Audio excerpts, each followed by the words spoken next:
Hello, and welcome to the Smart Injury Doctors podcast, the injury market's top program for doctors, lawyers, and insurers who want to gain greater insight on how to improve patient recovery results and deliver better services in the U.S. injury market. Please welcome your host, Dr. Jeffrey Allen Kronk.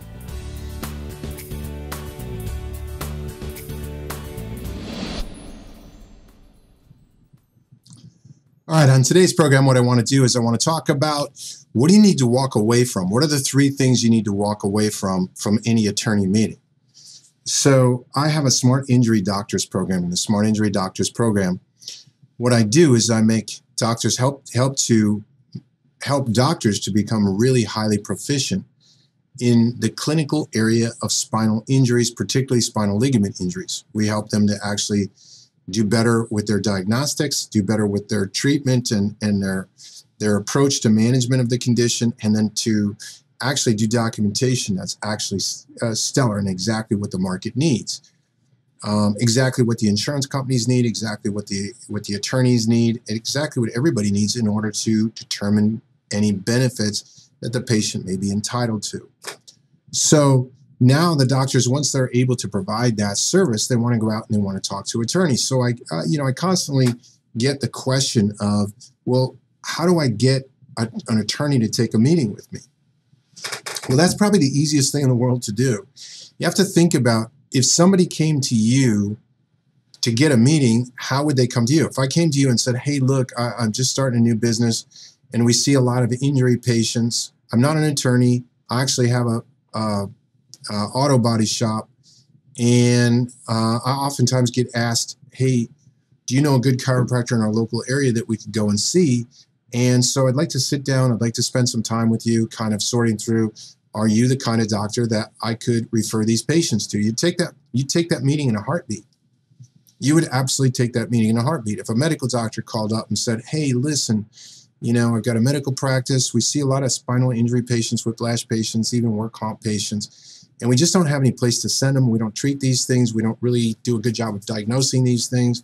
Love to be able to send them over to a center. Love to have a lunch with you. You'd flip. So that's the same thing that you need to do in order to get a call in the first place, or in order to get a meeting in the first place. You call a medical doctor. Let's call an attorney. Call an attorney office. Hey, my name's Dr. Kronk. I have a local spinal injury center located near your office. I really want to have lunch or do a Zoom call. I want to get acquainted with you. I want to talk about referring patients to you. And that's all you're going to do. That will get you the meeting. Hey, I'm a local doctor of chiropractic. I want to find out more about your medical practice. Like to be doing more referrals over to your business's area. Like to spend some time finding more out about your service. The medical doctor will take the call. So you have to be willing to give what you want. And so that gets you the call. But now once you get the call, once you're in with the attorney, like on this first visit, everybody gets kind of wigged out and thinking, hey, on this first visit, I'm going to develop a relationship that gets me tons of referrals. Okay, well, that's sometimes true, but probably 8% of the time, it's not true. 2% of the time, that is true. The other 98% of the time, you're going to have to re-engage. You're going to have to do follow-up. You're going to have to develop a relationship. I remember I was listening to Grant Cardone. I don't know if this is where he got this from or not, but he was saying the difference between a contact and a contract is the letter R, relationship. You have to develop a relationship before you get a contract. You have to develop a relationship before you get a good referral source. So, the three things that you want to walk away with or have the attorney walk away with in any attorney interaction is, one, you want them to like you. That's the biggest thing. You want them to like you. People do business with people that they like. They don't do business with people that rub them the wrong way. They don't do business with people that are antagonistic. And one of the first rules of any sales process is that the customer is always right. Acknowledge their rightness. So if an attorney says something that you don't agree with it. Right? Now, it doesn't mean that you have to agree with it. You're just agreeing with it in order to keep agreement into the communication process. Right? So if a person says, oh, we don't regularly refer to chiropractors. I don't generally like chiropractors. hey, I agree with you. There's a lot of chiropractors that don't really do that good at injury work. Hey, I just agreed with them. Okay, I didn't take it personally. I just agreed with them. So step number one in an attorney interaction is, one, you want them to like you. Now, I teach in the Smart Injury Doctors program how to come unique. You know, one of the things that you can come unique with is that you don't miss injuries. You're really good at treatment, and your documentation is really good, very simple, very straightforward, and allows the patient to have access to any benefits they're entitled to. And if you're representing the patient, it means that it's a lot easier time of you helping them with their benefits. So that's what I'm bringing to the table. That's what we're going to be talking about, that I'm bringing to the table. But at the end of the day, I want that attorney to like me. I want him to feel like I'm confident and competent at what I do. Now, when people get, I don't care who you meet. If you meet a plumber, you meet an attorney, you meet an auto body mechanic, you need a printer, you need anybody. If you feel that person, one, you like them, and then two, you feel that they're really competent at what they do, you remember them, right? So you want to be remembered. I mean, a lot of doctors spend a lot of time, preparing to engage with an attorney to try to establish a referral relationship,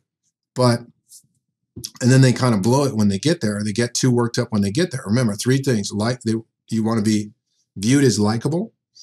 They want to like you. They want to view you as confident and competent. And then they also, the last thing that you want to do is you want to get their contact information. You want to get their cell phone number. Now, for a lot of you, that's going to be like, whoa, wow, that's really aggressive, or that's a really upfront approach.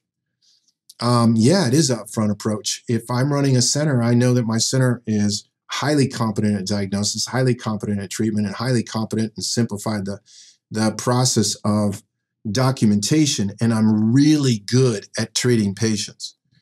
Matter of fact, I feel it's my duty to actually go around to the attorneys and local medical doctors and anybody. I don't care, the ministers, the priests, the police, the fire department. I don't care, anybody that'll listen to me. If I'm that competent in my center that if you have an injury, I don't want you going to incompetent places. I don't want you going to places other than my place.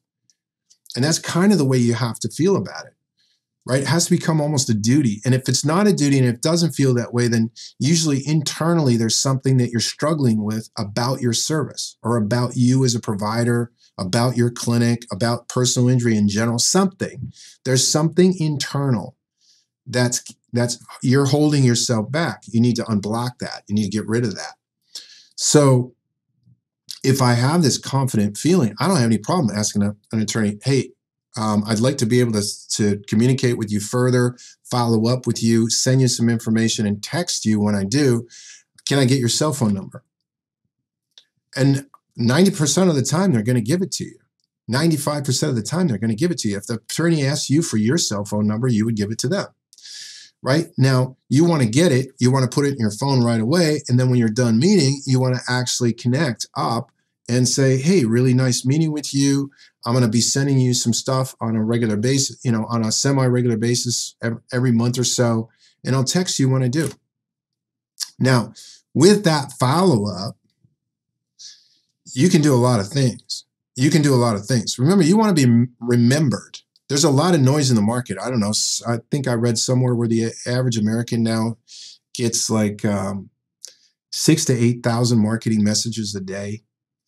All right. So you want to be memorable. So if I'm working a center, and let's say I'm out at a continuing education program, I might actually run a little video that says, hey, I'm at a continuing education video or seminar.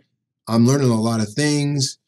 Or let's say that I met a local medical doctor. We both do a little video. Hey, just met Dr. Such and Such. He's a neurologist. We both would really like to engage more and do more business with you. Hey, give me a call, text me back. Let me know if there's anything that you need right now. Make a video and you text it to the attorney. Right? Now, when you get that cell phone number and email address, One, with the email address, you want to go back and you want to dump that into a small database like Constant Contact or MailChimp or something else. And then you want to start to feed out monthly some information, or your marketing person just feeds out information monthly about the significance of these spinal injuries and how you can help them in the market and how you can help them. Again, your 3 things are, hey, you don't miss injuries, you treat these things to a incredible, you're really incredible with treatment. And then the last thing is that your documentation is stellar. So it allows the patient and the attorney to have access to any benefits the patient may be entitled to. And that's really the simplicity of it. That if you do that and you do that on a regular basis, you will receive attorney referrals. So as on all these podcasts, I try to keep it short, straight, to the point. Just give you something to think about, hopefully something that will help you. Put your comments, put your concerns, put your problems, put, whatever you have regarding the injury market or anything that I said today, put those comments down below. I appreciate them, and it helps me to develop further content for future shows. And as always, I thank you for taking your time to listen to me today, and I look forward to seeing you on the next podcast. Thank you. You've been listening to the Smart Injury Doctors podcast, the #1 audio production show for professionals in the U.S. injury market that want to deliver better injury services to the patients, clients, or insureds they serve. If you like what you heard today, please leave us a review and don't forget to join us on our next program.